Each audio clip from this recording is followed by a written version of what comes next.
Today I was able to make $1,000. However, this trade was not the easiest. This trade recap is probably more so geared towards my more advanced or intermediate traders. So as we come down here, pretty much price was holding this 30-minute range. Now, I have been long essentially all morning because price never took my liquidity. So I was pretty much aiming to target 26,000, was it 26,111, I think?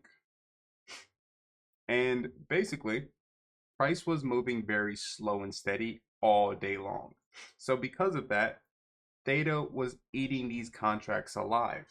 So once I saw price pull back into this range, pretty much this 30-minute level range, that's where I started to add to my position. Now, I did record the entire trade, and if you want it, I can send it to you. If you're in the community, just ask me to pretty much add you to the Google Drive, and I'll share it with you. It's a 3 hour long trade. So that is why we're not doing a live trade recap, but more so just a replay trade recap. So I pretty much get in this trade once I go live. So once I started live this morning, we pretty much took longs. And price didn't want to basically take out our buy side liquidity. So once we saw that retracement, we went back into my 30-minute level. This is where I started to accumulate more positions. Why I say this class is definitely more advanced is because I averaged down.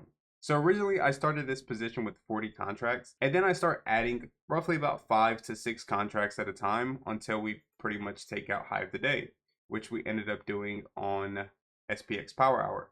This is where I look to pretty much close out most of my position because we took my buy side liquidity, and at that point that was pretty much the end of the trade. However, this trade required a lot of patience, a substantial amount of patience. Why? Because if you notice this price action, price is pushing up. However, every single green candle is pretty much followed up by a red candle. And even when we did have green candles, they weren't very aggressive. As you can see, price was pretty much in a 50-point range. So when price is trading in a 50-point range, you have to take one strike in the money or one strike at the money.